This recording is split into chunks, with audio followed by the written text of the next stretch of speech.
तो last time मैंने यहाँ पे बनाई थी फ्री फायर रियलिस्टिक जो कि पीसी के लिए थी, तो अभी उसको मैं बनाने वाला हूँ एंड्रॉइड के लिए। तो एंड्रॉइड के लिए गेम्स को बनाने में सबसे बड़ी प्रॉब्लम यही आती है कि उसको ऑप्टिमाइज करना पड़ता है जितना हो सके लाइक परफॉर्मेंस के लिए। तो ठीक है, इसको गेम को बनाना स्टार्ट करते हैं। गेम में 4 कैरेक्टर्स होने वाले हैं, नियॉन मैन, जोकर, कैली और बनी। और इनके जितने भी 3D मॉडल्स हैं वो मैंने स्केच 5 से डाउनलोड किए हैं। और इसके बाद इनके जो जितने भी ट्राई एंगल्स हैं उनको कम कर दिया ताकि हमारी गेम लो एंड डिवाइसेस में भी चल पाए। कैरेक्टर्स के 3D मॉडल को तो ऐड कर दिया, बारी है इसके मॉडल्स को चेंज करने का, लाइक इसके जो भी लॉजिक्स होंगे उसको ऐड करने का। तो देखो, जो हमारा एक्चुअल कैरेक्टर होगा लाइक जिसमें लॉजिक्स होंगे वो सिर्फ एक ही कैरेक्टर होगा, और बाकी जितने भी कैरेक्टर की मैशेज हैं 3D मॉडल हैं वो उसके अंदर मैंने ऐड कर दिया उसी एक कैरेक्टर के अंदर। लाइक जिसको भी तुम लोग सेलेक्ट करोगे वो वहाँ से अनहाइड हो जाएगा, ओवरऑल बाकी जितने भी कैरेक्टर्स होंगे वो हाइड रहेंगे। और कैरेक्टर के जितने भी मूवमेंट के लॉजिक हैं वो सारे मैंने ऐड कर दिए, लाइक जंपिंग, क्राउचिंग, क्लाइंबिंग और हाँ स्लाइडिंग वगैरह भी। और इसके अलावा जितने भी इसके लॉजिक हैं वो थोड़े से मैंने कम कम्प्लेक्स रखने की ट्राई किया ताकि जितना भी व्यू के ऊपर लोड है वो थोड़ा कम पड़े, क्योंकि हमारी गेम एंड्रॉइड के लिए होने वाली है। तो इस अगर पीसी के लिए होती तो उसमें हम लाइक लिमिटेशन नहीं रख सकते। और हाँ, यहाँ पे गेम में मैंने स्क्रीन टच और जायरो भी ऐड कर दिया जो कि एक्चुअल गेम में नहीं है शायद से। और इसका लॉजिक जितने भी होंगे मैं तुम लोगों को बाद में बताता हूँ कि कैसे तुम लोग इसको सेट कर सकते हो और जायरो की सेंसिटिविटी वगैरह कैसे सेट कर सकते हो। तो लास्ट टाइम गेम में जो मैंने ग्लो वाल ऐड की थी पीसी वर्जन में उसको मैंने यहाँ पे चेंज कर दिया, क्योंकि उसमें जो पार्टिकल्स ऐड किए थे वो परफॉर्मेंस को काफ़ी ज़्यादा इंक्रीज़ कर रहे थे। तो अभी यहाँ पे जो मैंने मॉडल यूज़ किया वो लो पोली है, लाइक उसमें ट्रायंगल्स कम है। और इसके अलावा जो इसके लॉजिक होंगे लाइक जब भी तुम लोग बटन दबाओगे तो जो हमारा एक्टर होगा ग्लो वाल का लाइक मॉडल वगैरह वो वहाँ पे स्पॉन हो जाएगा तुम्हारे कैरेक्टर के बिल्कुल सामने और एक स्टिल वाल बन जाएगी। तो बेसिकली पहले ऐसे था कि हम उसको कहीं पे भी उठा के लेके जा सकते थे, लाइक वो कैरेक्टर के साथ एक तरह से कनेक्ट थी। तो अब इस तरह नहीं है, अब ये बस एक तरह से स्टिल हमारे आगे एक वॉल की तरह आ जाएगी। और हाँ, तुम्हारे पास लिमिटेड ग्लो वॉल्स होंगी और तुम लोग इनको इंक्रीज कर सकते हो, लाइक पिक करके रैंडमली मैप के ऊपर तुम लोगों को इसके पिकअप के आइटम मिल जाएंगे। और वेपन्स के जितने भी 3D मॉडल है वो मैंने स्केच फैब से लिए हों और इनको मैंने फ्री फायर वाली वेपन्स की तरह ही रखने की ट्राई की है। और हाँ, जो हमारी वेपन्स होंगी वो सेम लाइन ट्रेस के मेथड से वर्क करने वाली हैं क्योंकि वो काफ़ी ज़्यादा एक्यूरेट रहता है। और इसके अलावा जो बुलेट ट्रेस होगा हमारा वो प्रोजेक्टाइल थ्रो से होगा, लाइक जिस जगह से हमारी लाइन ट्रेस स्टार्ट हो रही है वहाँ से वो प्रोजेक्टाइल थ्रो होगा, और जिस जगह पे वो लाइन ट्रेस एंड हो रही है या जिस भी करेक्टर के साथ ओवरलैप कर रही है लाइक टकरा रही है वहाँ पे वो जो हमारा लाइन ट्रेस का प्रोजेक्टाइल होगा वो वहाँ तक जाएगा और वहाँ पे जाके वो भी डिस्ट्रॉय हो जाएगा। और इसके अलावा जो बुलेट के हिट इफेक्ट होंगे और उसके डिटेल्स वगैरह होंगे वो भी लास्ट गेम के मैंने इंप्लीमेंट कर दिए इसमें, और उनको मैं काफ़ी दफ़ा पहले भी बता चुका हूँ पिछली वीडियोस में। तो अगर तुम लोग इंटरेस्टेड हो उनको देखने में कि कैसे वो वर्क करेंगे तो आई वाला बटन प्रेस करके देख सकते हो। तो देखो, हमारी हर एक वेपन्स के 2 एक्टर होंगे, लाइक एक पिकअप और एक मेन। तो जो मेन होगा उसमें हमारे ओवरऑल जितने भी वेपन के लॉजिक्स होंगे लाइक फायरिंग और रिलोडिंग और जितने भी उसके ओवरऑल लॉजिक होंगे वो सारे सेव होंगे। और जो पिकअप होगा वो एक तरह से एक पैथवे होगा दूसरी वेपन तक पहुंचने का, लाइक हमारी एक्चुअल वेपन तक पहुंचने का। तो पिकअप के जितने भी पार्ट्स होंगे लाइक वेपन्स होंगी वो तुम लोगों को ग्राउंड के ऊपर मिल जाएंगी। तो जैसे तुम लोग उसको पिक करोगे तो जो पिकअप वाली एक्टर होगा वो डिस्ट्रॉय हो जाएगा वहाँ से, और जो हमारा एक्चुअल मेन वेपन होगी वो हमारे जो करेक्टर की जो प्राइमरी और सेकेंडरी स्लॉट होगी वहाँ पे वो अपेयर हो जाएगी, लाइक विजिबल हो जाएगा। तो उसके बाद तुम लोग उसको यूज़ कर सकते हो उस वेपन को। और हाँ, तुम लोग बी दबा के या फिर ड्रॉप वाले बटन को दबा के उसको ड्रॉप कर सकते हो। बेसिकली मोबाइल के लिए तो इसलिए उसका बटन भी स्क्रीन के ऊपर आ जाएगा ड्रॉप करने का। और वेपन्स को स्विच कर सकते हो तुम लोग टैप करने से या फिर स्वाइप करने। तो एनिमीज के लॉजिक बताने से पहले तुम लोगों को मैं एक चीज़ क्लियर कर देता हूँ कि ये गेम ऑफलाइन होने वाली है, तो इसलिए इसको थोड़ा सा इंटरेस्टिंग बनाने के लिए मैंने यहाँ पे कुछ अलग तरह के एनिमीज ऐड कर दिए। लाइक तुम्हारे पास बेसिक एनिमीज तो होंगे और इसके अलावा भी कुछ मॉन्स्टर्स होंगे लाइक बैट और इस तरह की कुछ चीज़ें जो कि रैंडमली मैप के ऊपर आते रहेंगे। और तुम्हारे पास मिशंस होंगे और एनिमीज की वेव सिस्टम होगा, लाइक एक वेव को ख़त्म करोगे तो उसकी दूसरी वेव स्टार्ट हो जाएगी और इस तरह ओवरऑल वेव्स उसकी आती रहेंगी जब तक कि तुम उसके एक बेसिक जो उसका नेस्ट होता है जिसमें से वो वेव्स बन के आ रही हैं उनको ख़त्म नहीं कर देते। तो वहाँ इस तरह थोड़ी सी गेम इंटरेस्टिंग भी लग रही है और थोड़ी सी लेंथी भी होगी है पहले से, क्योंकि अगर कुछ एनिमीज में ऐड कर देता तो वो रेपिटेटिव लगती तो बोरिंग लगती थोड़ी सी। तो हाँ, इसलिए तो अभी मैं तुम लोगों को मैं बता देता हूँ मैंने कौन कौन से यहाँ पे मॉन्स्टर ऐड किए हैं और कौन कौन से एनिमीज होने वाले हैं और वेव सिस्टम हमारा किस तरह से वर्क करने वाला है।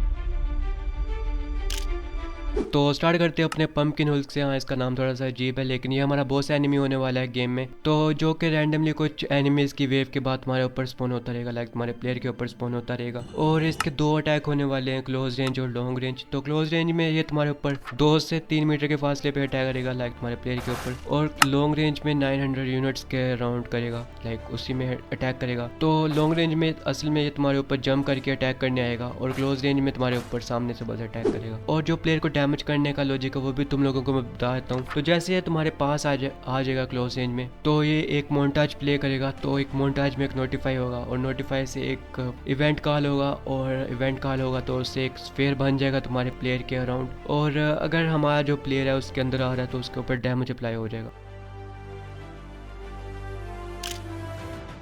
और इस तरह हमारे कुछ रैंडम एनिमीज होंगे जो कि वेव्स में आएंगे, लाइक जो कि ग्राउंड से भी आ सकते हैं, या यहाँ पे उड़ते हुए भी आ सकते हैं ऊपर से। और जो उड़ने वाले एनिमीज होंगे वो हमारे ऊपर प्रोजेक्टाइल थ्रो करेंगे, जो कि हमें फॉलो करेगा। और हर एक एनिमी हमारे ऊपर 5 प्रोजेक्टाइल थ्रो करेगा एक टाइम पे, और उसके बाद डिस्ट्रॉय हो जाएगा, और एक नेक्स्ट वेव स्टार्ट हो जाएगी। और नेक्स्ट वेव में उसकी जो क्वांटिटी होगी वो मल्टीप्लाई हो जाएगी। और जो ग्राउंड के एनिमीज होंगे, लाइक जो रैंडम एनिमीज होंगे बेसिक हमारे, उनके पास वेपन्स होंगी हमारी तरह ही, और वो भी हमारे ऊपर अटैक करेंगे। और हाँ, उनकी हेल्थ है जो वो थोड़ी कम होगी, तुम लोग उनको इजीली मार सकते हो।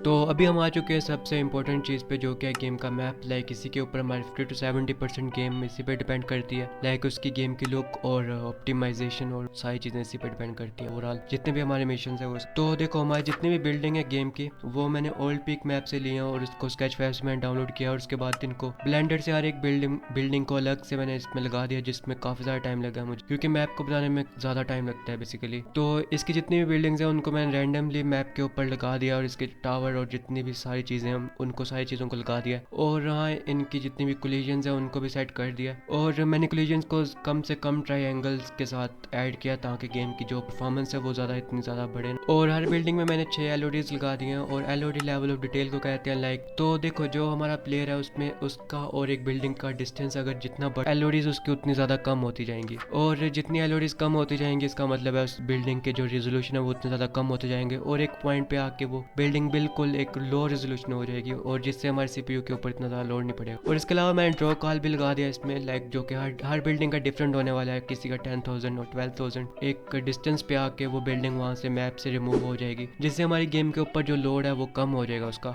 और इसके अलावा जो गेम के फॉलेज है, लाइक ट्रीज और ग्रास, वो भी इस तरह वर्क करने वाले हैं। जितना हमारे प्लेयर से डिस्टेंस उनका बढ़ता जाएगा, आहिस्ता आहिस्ता से रिमूव होते जाएंगे मैप से, और जिसके ऊपर हमारा प्लेयर आएगा वो वहाँ पे जनरेट हो।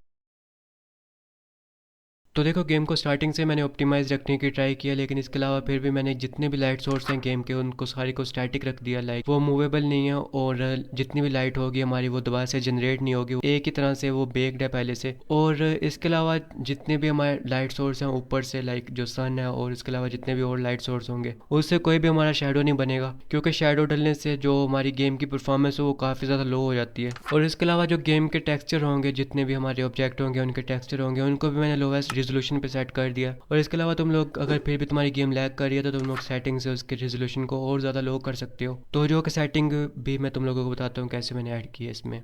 तो लास्ट में मैंने गेम की लॉबी को भी ऐड कर दिया, जिससे तुम लोग अपने डिफरेंट कैरेक्टर्स को सिलेक्ट कर सकते हो, गेम की सेटिंग्स को चेंज कर सकते हो, और हाँ गेम को क्विट वगैरह भी कर सकते हो। तो जो तुम लोग बैकग्राउंड पे जो पिक्चर देख रहे हो वो असल में कोई भी 3D सीन नहीं है, वो एक स्टैटिक मैश है, लाइक एक क्यूब है और उसके ऊपर मैंने एक टेक्सचर लगा दिया।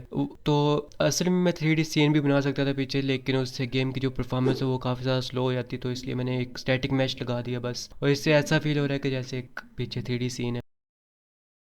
मैंने गेम में कुछ साउंड्स भी ऐड कर दिए, लाइक प्लेयर के फुट स्टेप के, और उसके जितनी वो चीज़ों के साथ इंटरेक्ट करेगा उनके, और इसके अलावा जितने भी उसके एनिमीज होंगे उनके अटैक करने के, और उनके कुछ थोड़े बहुत डायलॉग वगैरह। और हाँ, इसकी जो वेव्स होंगी उसके रिलेटेड इसका जो बैकग्राउंड म्यूजिक होगा वो भी चेंज होता रहेगा, और जैसे एक वेव खत्म होती है तो जो बैकग्राउंड म्यूजिक होगा वो भी थोड़ा सा कम हो जाएगा। लाइक तुम लोगों ने ज़्यादातर गेम्स में देखा होगा इस तरह वर्क करता है, जब भी एक लेवल आता है गेम में वो साउंड जो होता है उसका उसकी इंटेंसिटी बढ़ जाती है बैकग्राउंड म्यूजिक की, जिससे गेम में एक इंटरेस्ट बन जाता है प्लेयर का, और इससे गेम मज़े की भी लगती है। तो इसलिए मैंने भी इसमें कुछ साउंड्स भी ऐड कर दिए इसी तरह।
ओके तो गाइस आज की वीडियो में इतना ही, और इस गेम का डाउनलोड लिंक तुम लोगों को डिस्क्रिप्शन से मिल जाएगा, और ये पीसी और एंड्रॉइड दोनों के लिए है, तो वहाँ से तुम लोग डाउनलोड कर सकते हो इसको। और इसके अलावा अगर तुम्हारे पास कोई भी सजेशन है तो तुम लोग मुझे कमेंट्स में बता सकते हो, या फिर मुझे इंस्टाग्राम पे डायरेक्टली डीएम करके भी बता सकते हो। तो ठीक है, और हाँ नेक्स्ट गेम वुकोंग पे आ रही है, तो इसलिए चैनल को सब्सक्राइब कर लो और वीडियो को भी लाइक कर दो। तो ठीक है, मिलते हैं नेक्स्ट वीडियो में।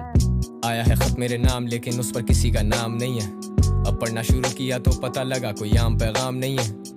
लिखने वाला कहता है उसने गाने सारे मेरे याद कर लिए। I'm thinking it's kind of funny, मुझे अपने भी सब गाने याद नहीं है। लिखता है 2012 में